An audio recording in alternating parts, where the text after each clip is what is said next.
Hello, fashion lovers. Welcome to Sew with Trauma.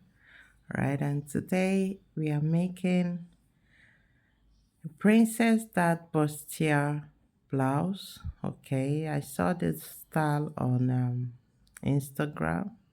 Now, for this dress, this blouse, we are using this calculation here.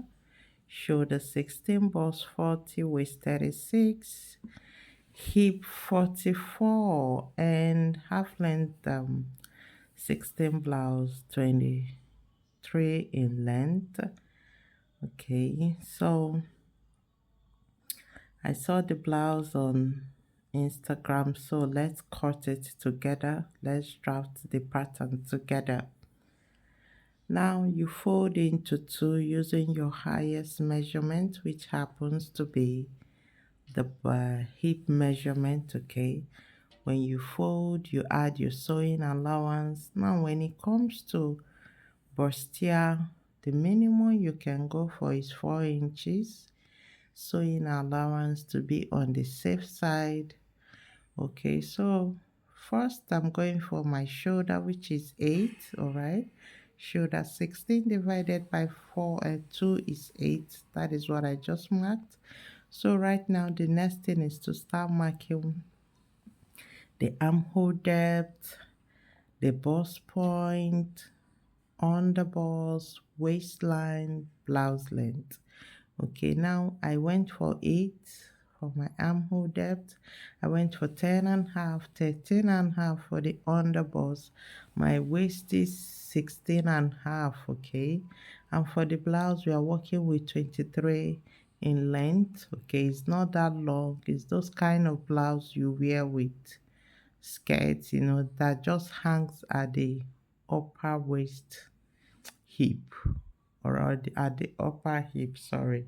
So I haven't gotten the measurements. I will need to rule them out completely. Use rule to mark out the lines completely before continuing.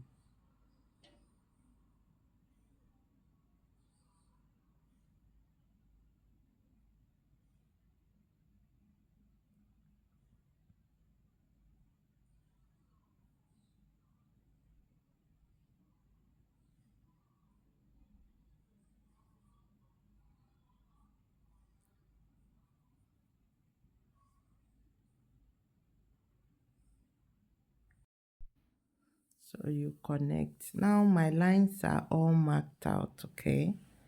So once you do that, you have to mark our nipple to nipple.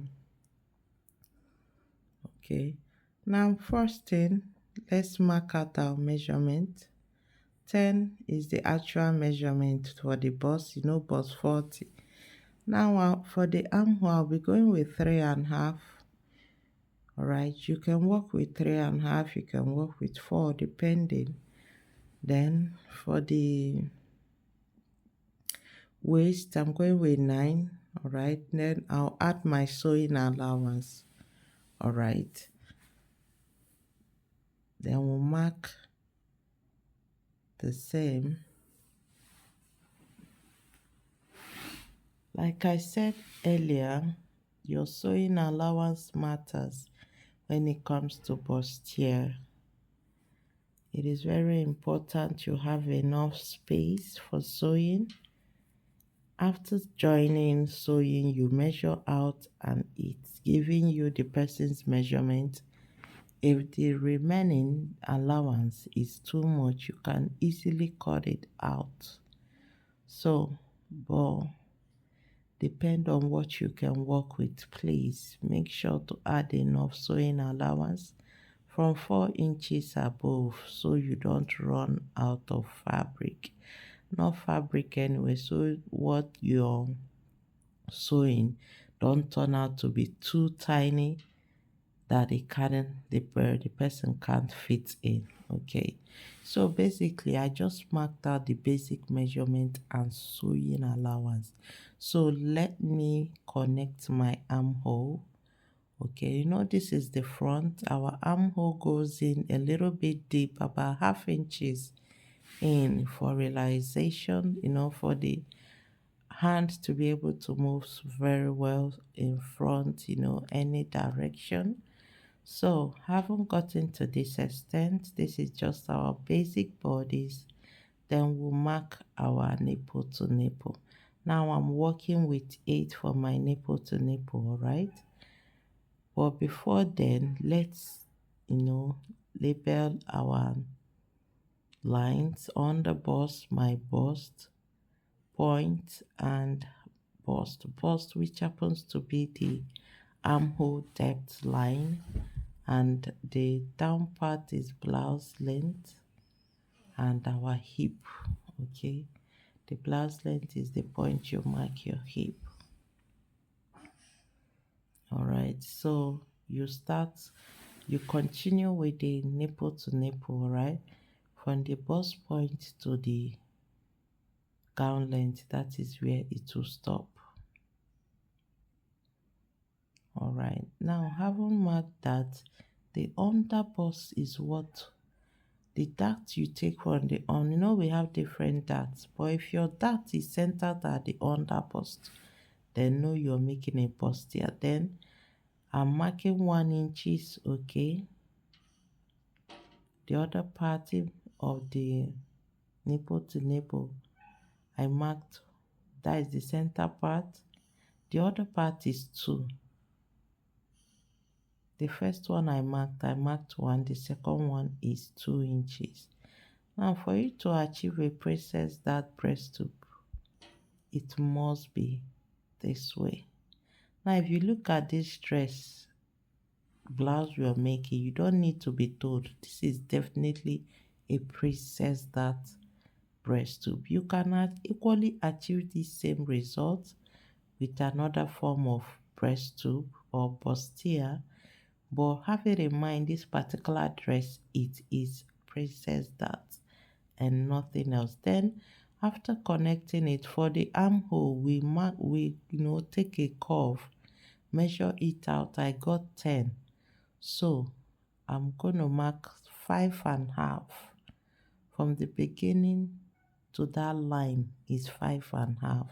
So I'll place my French curve very well. Like you need to take your time to place that French curve. You need to take your time to place that French curve. It's like I need to throw away all these markers I have here. Some of them, I don't know if they are dried up or what. I just brought these new markers this weekend. I've not used it much. I still haven't. So having done that, you use the under part of the French curve and connect. This curve is very important. This last curve I did, it is very important. Without this curve, there is no princess dart bustier. Have it in mind. Without the curve I just did right in between the bust point and the under bust, there's no bustier, okay? Now from the 5, I will measure 1 inches, use my French curve, okay? Connect it back to the line. Once you have done that, what you're trying to do is give it a more curve. Then you extend the line again by 1 inches. You follow that is our new curve armhole. Get what I did? I went down by 1 inches. All these parts will be cut off.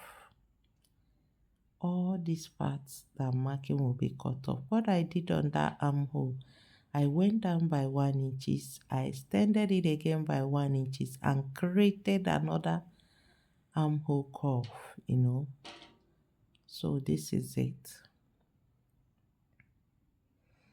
That is my sewing allowance, okay?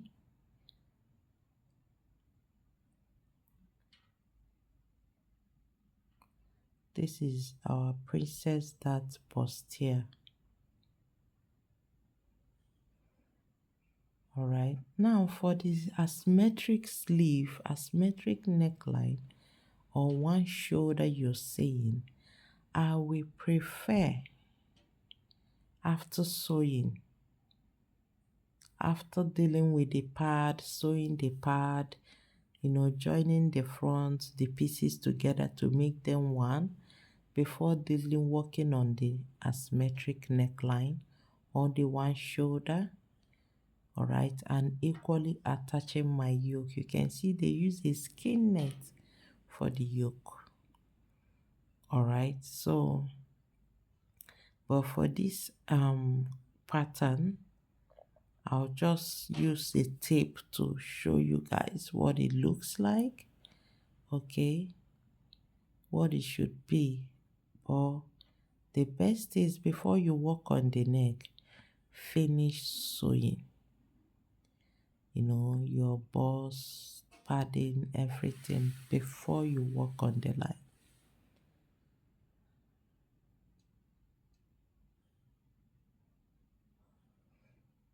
So watch the cutting of this bustier.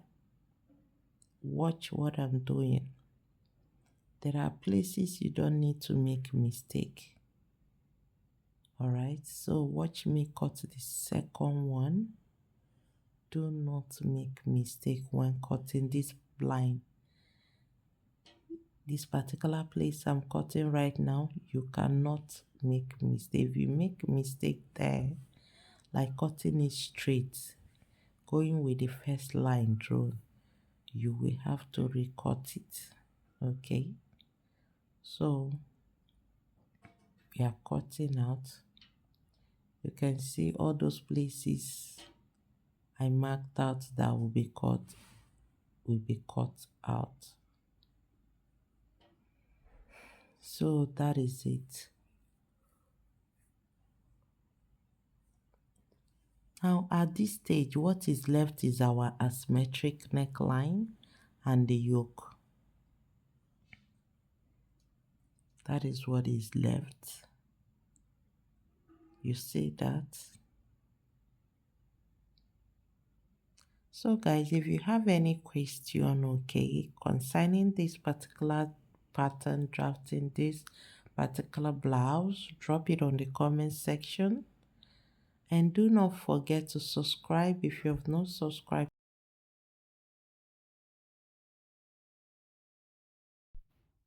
Give this video a thumbs up, guys. All right, drop a comment on the comment section. Any question you have on the comment section, I will definitely be there to respond. Now for my neck width, I'll be working with 4 inches as my neck width. Okay, so that is my neck width. And my neck depth, I don't want it too choked to the neck. So I have to be very careful with that. All right. That is 4 that I used. And I want it to be, the depth to be between 6. 5, 6 is okay. All right, so it doesn't choke on the neck. Now, your shoulder needs to be slanted. I'm taking out 1 inches for the shoulder slant. Okay, you must slant your shoulder. You know that. Shoulder must be slanted. So that is it.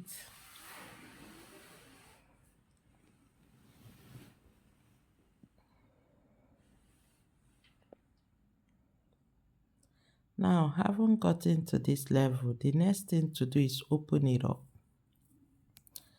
Like I said, for you to get this asymmetric neckline perfectly well, you must finish with the pad, the joining of the fabric, joining of the pieces together. That way, you'll be able to get it perfectly well. That is the best way you do that, okay? Now, what I'll do right now is to try to use tape to join these together. So you see how it will be, right? If you're sewing, you start from the down. You see it, you sew. While sewing, you're turning. That is how you sew it, okay? You keep turning, and be sewing, and you get your curve. You give that press in a proper curve. So I've used tape to hold it a possible way I can, all right, so it doesn't tear off. So after sewing, you'll have something like this, all right, better than what you're saying, more better, okay. So you have more better thing. Then before using your French curve, before using, I think, let me use the rule first, so you understand the importance of knowing your neck depth. Now this is, I want the connection to be after the joining part, all right. Now let's check the depth. That is the straight line, all right, that is the center. Let's check the neck depth. It will not be up to 3.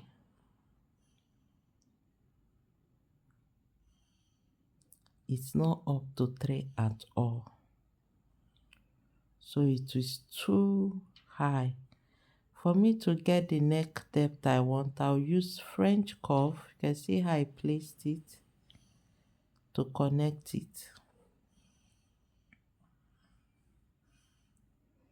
I'll still do freehand in this to be able to get it perfectly well. So if you're still watching and you have not subscribed, please do subscribe. I appreciate that. Now use a freehand and curve. This is better. So that is it.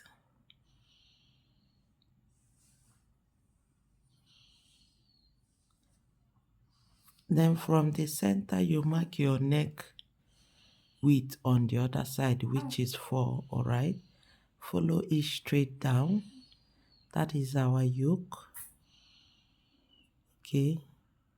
That is our yoke. That is our yoke, all right? You slant it equally. You slant every shoulder.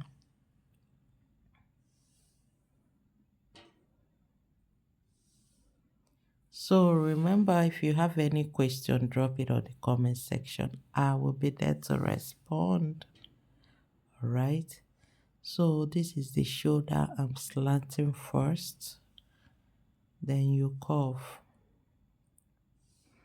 You can see the need for you to finish joining before working on the neck. The cutting was done, include the asymmetric line entered the cut through part. You see how it is? Don't forget, if you have any question, drop it on the comment section. I will be there to respond ASAP.